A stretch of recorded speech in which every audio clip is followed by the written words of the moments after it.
The biting wind of February 14th, 2000, carried a chilling premonition through the small town of Shelby, North Carolina. It was Valentine's Day, a day meant for love and connection, but for one family, it became a day of unimaginable terror. The day their 9-year-old daughter, Asha, vanished into the cold night, leaving behind a mystery that continues to haunt investigators and the community alike. Shelby, a town nestled in the rolling foothills of the Appalachian Mountains, was the kind of place where everyone knew everyone, and doors were often left unlocked. It was a community built on a foundation of close-knit families and shared traditions, making Asha's disappearance all the more jarring, a tear in the fabric of their peaceful existence. The scent of pine and damp earth often perfumed the air, a constant reminder of the surrounding natural beauty that, on this particular night, seemed to hold its breath in anticipation. Asha was a vibrant and bright young girl, known for her infectious smile and boundless energy. She possessed a rare vivacity for a child her age, an inquisitive spirit that drew people to her. She lived with her parents, Harold and Aquila, and her older brother, O'Brien, in a modest, well-kept home in a quiet, rural neighborhood just outside the main town. Their house, like many in the area, was surrounded by mature trees and a sprawling yard, a typical American dwelling in a landscape where open fields and forests were never far away. Harold, a man of quiet strength and unwavering dedication, worked tirelessly to provide for his family, his hands often calloused from honest labor. Aquila, with her warm embrace and gentle counsel, was the heart of their home, ensuring a loving and nurturing environment. O'Brien, as the elder sibling, bore the weight of responsibility with a protective instinct that, in hindsight, made his discovery of Asha's absence all the more agonizing. By all accounts, Asha was a happy child, a beloved daughter and sister, well-liked by her friends at Falston Elementary School and respected by her teachers for her eagerness to learn. She dreamed of being a cheerleader, her youthful aspirations filled with the bright colors and spirited cheers of the sideline, or perhaps a teacher, a reflection of her innate desire to nurture and guide. Her parents describe her as a loving daughter, a child full of potential, who was always smiling and eager to learn. This inherent joy and lack of any discernible distress are what makes her disappearance all the more perplexing.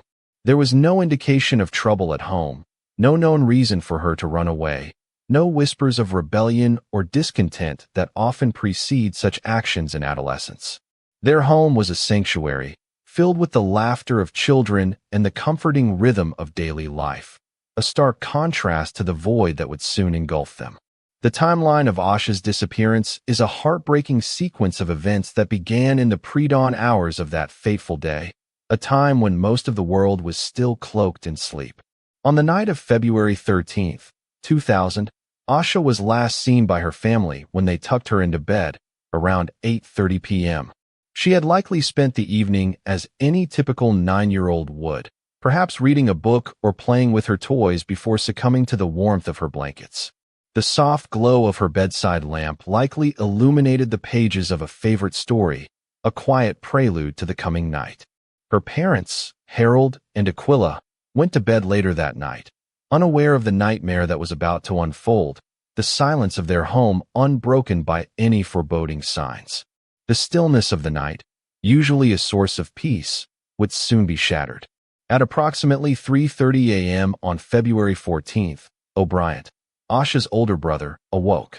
It's unclear what stirred him from his sleep, perhaps a restless dream or an unusual quietness in the house, a subtle shift in the atmosphere that his young mind registered. He realized his sister was no longer in her room. The empty bed, the absence of her familiar presence, sent a jolt of unease through him. He alerted his parents, and a frantic search of the house and the immediate surrounding area began. Every closet, every shadowed corner, every room was scrutinized with a rising panic. There was no sign of Asha. The cold February air outside seemed to mirror the growing chill in their hearts, a palpable dread settling over the once familiar space. Later that morning, as the sun began its ascent, casting long, weak shadows across the dew-kissed landscape, a second, More chilling discovery was made by law enforcement officials who had by then been alerted and were systematically combing the vicinity. A short distance from the Degree home, near the shoulder of Highway 18, a road that snaked through the rural countryside, the location itself was a stark contrast to the comfort of Asha's bedroom. It was a desolate stretch of road, bordered by thick woods and open fields, a place where a child would not typically be found alone in the early morning hours. The rustling of fallen leaves under the boots of the officers was the only sound, a somber soundtrack to their grim task. Inside the bag, they found some of Asha's personal belongings. Her backpack, a familiar item often carried to and from school, which contained some of her school books, a pencil, and some of her clothing. The bag was found near a wooded area, suggesting that Asha had traveled some distance from her home, venturing into the untamed wilderness.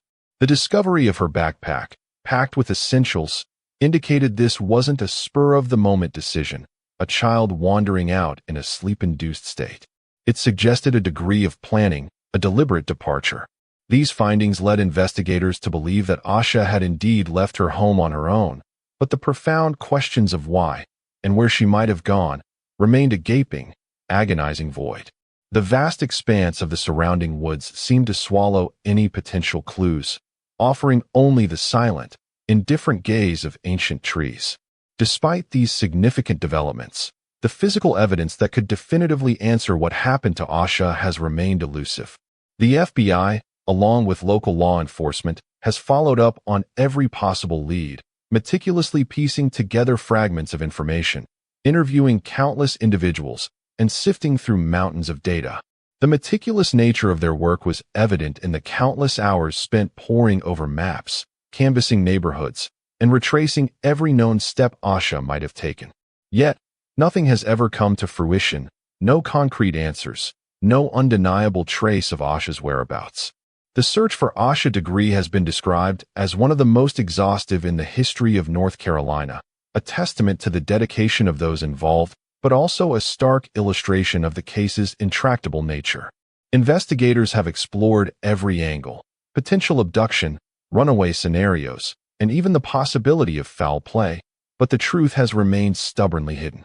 The quiet streets of Shelby, once a symbol of security, became infused with an unsettling sense of vulnerability, a constant reminder of the unknown lurking just beyond the familiar.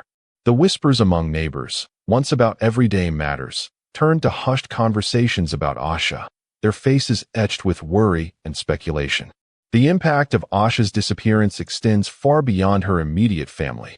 It has left an indelible mark on the entire community of Shelby, North Carolina. The case has become a symbol of the unknown, a haunting reminder of the fragility of life and the enduring pain of unresolved loss. For years, Asha's smiling face has been plastered on flyers, a constant presence in local businesses and community centers, a silent plea for information that has gone unanswered. The vibrant hues of her youthful innocence now stand in stark contrast to the somber reality of her absence. The annual anniversaries of her disappearance are marked with somber reflections and continued vigils, a community united in its unwavering hope for answers. Candles flicker in the twilight, illuminating faces etched with empathy and a shared desire for closure. In the years since her disappearance, the Degree family has endured unimaginable suffering, a constant ache of absence, a life lived in perpetual limbo. The silence in their home, once filled with Asha's laughter, is a profound and heavy thing. Yet, they have never given up hope that one day, they will know what happened to their beloved daughter, that the veil of mystery will finally be lifted. They have channeled their pain into a powerful advocacy, using their experience to try to help others navigate similar tragedies. They have become ardent advocates for missing children, working tirelessly to keep Asha's memory alive, to raise awareness about the critical importance of child safety, and to ensure that no other family has to endure the same agonizing uncertainty. Their resilience in the face of such profound loss is a testament to the strength of the human spirit, a beacon of hope in the darkness, a quiet defiance against the encroaching shadows of despair. The search for Asha Degree continues, a testament to the enduring hope for answers in a world that can sometimes feel overwhelmingly vast and indifferent.